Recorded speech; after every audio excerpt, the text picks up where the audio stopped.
This video is on troubleshooting common wireless connectivity issues. Poor communication between wireless devices has many different potential causes. You need to have a good baseline knowledge to troubleshoot common wireless connectivity issues. Here are some common terms you should know as a network admin. First, we have RSSI. Within the 802.11 standard, signal strength is measured in terms of received signal strength indication, RSSI. This value is an indicator of power level being received by the receiving host after any antenna or cable loss. The greater the RSSI value, the stronger the signal. Simply put, it is the measurement of how well your device can hear a signal. Then we have effective isotropic radiated power, EIRP, power settings. Effective isotropic radiated power is used to measure the combination of power emitted by the transmitter and the ability of the antenna to direct that power in a given direction. It is the total power expressed in watts. They will need to be radiated by a half-wave dipole antenna to give the same signal strength as the actual source antenna at a distant receiver located in the direction of the antenna's strongest beam. Next, we have site survey. This is done or reviewed, and this is done on a continuous basis since network changes frequently. Site survey is the examination of a location or a spot. This is not only done to ensure good throughput, speed, and distance, but to ensure you're placing the right equipment in the right place for it to work properly.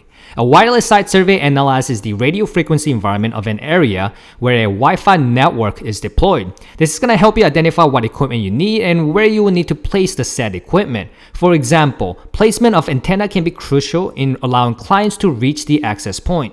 There isn't a universal solution to this problem, and it depends on the environment in which the access point is placed. As a general rule though, the greater the distance the signal must travel, the more it's going to attenuate. But there are certain things that's going to shorten that distance. For example, if the building materials reflect or absorb that signal, you need to do a proper survey to avoid placing access points near metal or near the ground as well. Some systems do cause interference, and this should be all laid out during your survey. You could also have signal disruption, and this results if channel overlap exists between multiple access points. The solution here is to move one access point to avoid the overlap problem, or simply change channel to one of the other non-overlapping channel. Placing them in the center of specific area to be served and high enough to get around most obstacles is recommended. Note that default antenna shipped with wireless devices may not be powerful enough for a particular client system. Better quality antennas can be purchased for some access points, which can boost the distance the signal can go. Just make sure you do not use wrong antenna type or have other incompatibilities.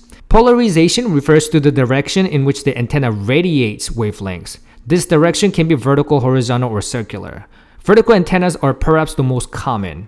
As far as configuration is concerned, sending and receiving antennas should be set up the same polarization. Also, you need to consider channel utilization. Channel utilization is the percentage of the time a channel is used. Channel is a collision domain. Therefore, when a channel is being used by one device, the channel cannot be used by any other device. And as a general rule, a wireless network starts experiencing performance problems when channel utilization reaches 50% of channel capacity. This is why it's critical to do your due diligence to prevent insufficient wireless coverage and also to prevent covering too much ground, causing security issues. On the chance that signal does travel too far, some access points include power level controls as well, which allow you to reduce the amount of output provided. Both a heat map and a site survey can be used to optimize wireless antenna placement. If at any point the signal between the devices drops to an acceptable level, or if the signal becomes unavailable for any reason, wireless adapter initiates another scan, looking for an access point with stronger signals. When the new access point is located, the wireless adapter selects it and associates with it. This is known as reassociation. This association can happen anytime the access point thinks it no longer needs to communicate with the client due to going into hibernation mode, powering down, leaving the building, and so forth. Most unintentional disassociations can be traced to weak signals though, so relocating the access point can help, or boosting the signal.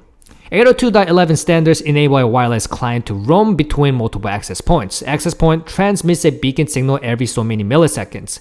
It includes a timestamp for client synchronization and an indication of supported data rates. Client system uses the beacon messages to identify the strength of existing connection to an access point. If the connection is too weak, roaming client attempts to associate itself with new access point. This association enables the client system to roam between distances and access points. With the association process complete, the authentication process begins. After devices associate, key security measures are applied before communication can take place. On many access points, authentication can be set up either shared key authentication or open authentication. Most public networks are open and use a captive portal, which is a web page that requires users to agree to some condition before they use the network or the internet. The condition could be to agree to acceptable use policy, payment charges for the time they're using the network, and so forth. Most of the time, people will have the wrong SSID or the wrong password if they're having issues with connecting. The SSID is a configurable client identification that enables clients to communicate with a particular base station. Only client systems configured with the same SSID as the access point can communicate with it. It's common to type in wrong SSID, so make sure to validate it. SSIDs provide a simple password arrangement between base stations and clients in a BSS network. ESSIDs are used for ESS wireless network.